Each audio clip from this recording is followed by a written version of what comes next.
Ed Lewis, thanks for stopping by. The Man from Essence is the name of your book. And wow, what a journey you have had in your career, starting with being here in New Mexico, of course, and a UNM student. We'll get to that in a little bit. Yes. But we also want to cover the fact that you helped launch one of the really most important magazines in publishing history, certainly for African Americans, being Essence magazine for Black women.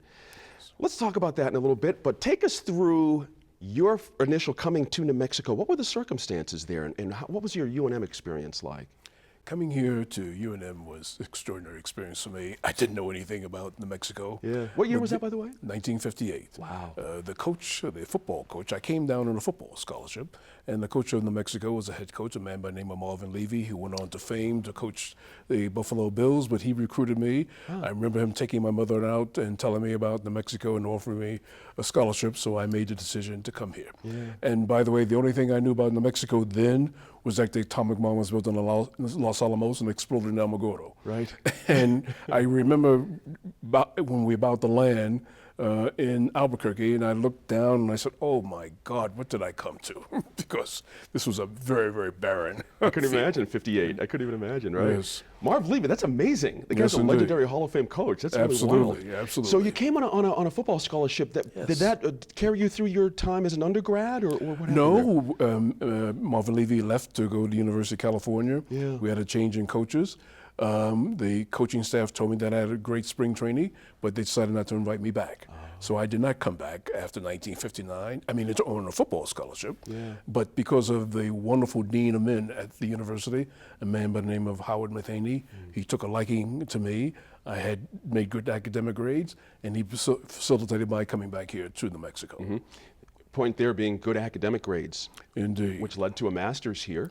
I got my BA in political Yeah. science and MA in political science and international relations. Interesting, yeah. But then law school came knocking. You had an Yes. interesting story in the book about your law school experience. Talk about that just for a little bit and what it taught you moving forward, because I had the sense it really was a pivotal time in your life and it allowed you to do some things later as well. Absolutely. When I got accepted into Georgetown Law School, I really thought my life would be set. Right. I was going to be a big-time lawyer, working in civil rights, working in corporation, and I studied very, very hard. But I had a failure. I flunked out of Georgetown Law School, and I had to overcome that. I had never flunked in school before. I loved going to school. My parents never had any problems about me going to school. And so I had to really collect myself, pick myself up, and realize that I could still make a contribution to whatever I was doing. I called Dean Matheny again, who said, you know, I know of the interest in international relations. I'm going to call someone at First National City Bank to set up an appointment for you, which he did. I met the people at Citibank.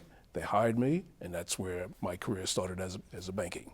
But, you know, one learns because of the failure that I had at Georgetown, Right. you pick yourself up, keep on going, Yeah. and move ahead. Yeah, it's a great part of the book. It really is a very inspiring part of the book for sure.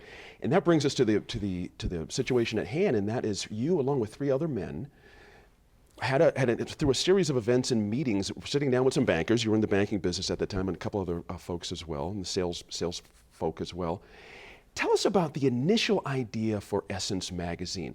It's an amazing thing to think about how four young men, you were relatively young, all you guys at the time. 28 years old. Yeah.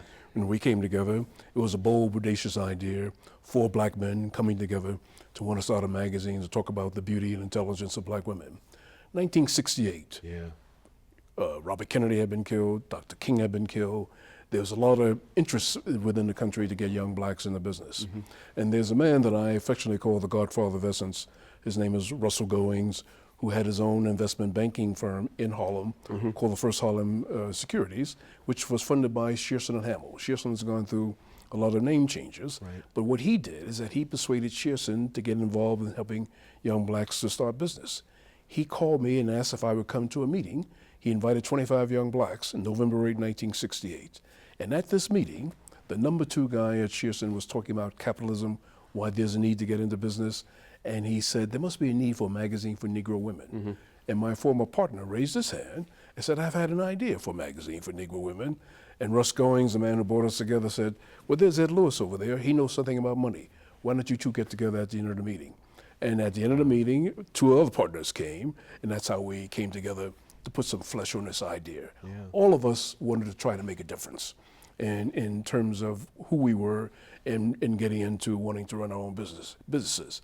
But the idea of the magazine, a black woman's magazine, was really bold and audacious, Right. because of how black women were thought of. Sure. I can recount, for example, Gene, I was at a private dinner with the then Secretary of State, Condoleezza Rice, in 2005, and she asked me, she said, Ed, how did you get involved in starting a magazine for black women? And I said, Madam Secretary, you and I are on the opposite end of the political spectrum. But having said that, you are the Secretary of State of black women. That is mind-boggling to me, because when Essence came out in May of 1970, the first issue, black women were thought of as uncouth, loudmouth, on welfare, can't read, and here you are, Secretary of State. That's extraordinary. And when I think about today, with the young lady Lupita, who won the Academy Award, is considered one of the most beautiful black women in the world. That's right. When I think of Beyonce being considered one of the most influential individuals in the world, and of course we have Michelle Obama and her 2 kids, in terms of what's happened where we are today, it gives me great pleasure and humble pleasure to know that Essence may have changed the perception about how black women are viewed within our society. I think you can rest easy on that one, because you know, we're mentioning before, I just celebrated a birthday. I'm in my mid-50s. I can't think of any black family in the 70s that did not have Essence on their coffee table in their houses. It was just a phenomenon when it came out. I find it very interesting as well that at 40-some years of its publication, you guys found profitability after some rocky turmoil, certainly, but profitability actually did come. You proved a point to both Wall Street, to Madison Avenue, the greater country. You really, really proved a point. But at what point did you know it was going to work? Because you had a lot of places along the way where it just wasn't going to work. But was there a certain time you thought, we're onto something here, this is going to be okay? Well, we knew that editorially that we had touched a nerve in terms of black women making a decision that this is something that I want to support. This is something that I can call my own. Right. And I also remember too, when we came out in 1970, we came out in the midst of a recession. I didn't know what a recession was. And the country had a recession in 74, 78. But every time we saw a recession, the magazine grew stronger editorially, because we were having articles that black women wanted to read. Sure. We made our first profit after 7 years in 1977. I remember calling my investment banker saying, Michael, we made money. We made $169. He said, why, that's no big deal. But the fact is, we didn't make money. And the only time Essence has not been profitable, let me amend that. After 1977, I had a control fight with my former partners, and so I had to overcome that. So the next 2 years we were not profitable. But beyond that, from 1980 to where we are today, there was only 1 year that Essence has never been profitable.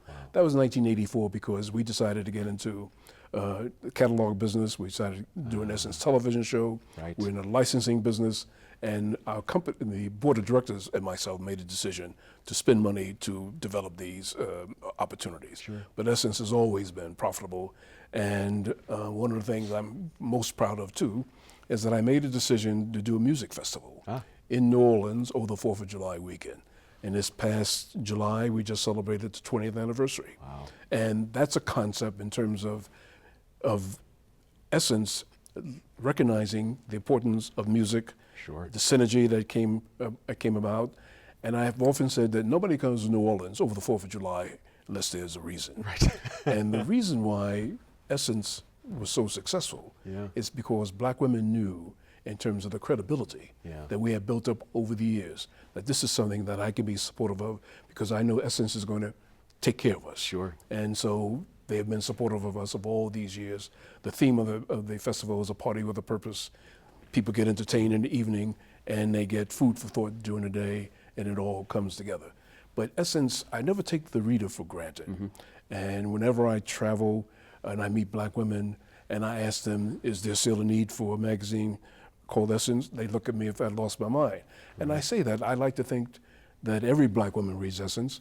I know that not to be true. Sure. And Essence has to prove itself every month with regard to getting the primary buyer to buy the magazine.